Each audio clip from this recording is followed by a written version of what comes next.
Hello, pag-usapan natin ang direct hiring at saka yung staffing.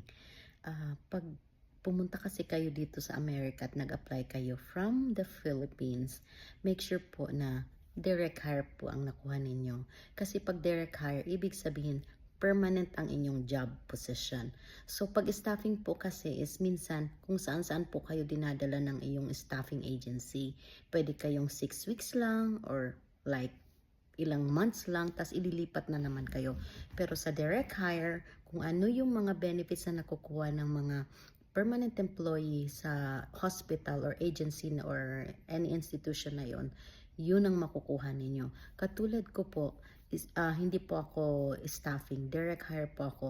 So, yung napirmahan ko po na kontrata, pagdating ko po dito, yung rate ko ay prorated po. Kung ano po ang rate ng current at that time nang napunta ako dito, yun po ang binigay sa akin at hindi po kung ano yung napirmahan ko.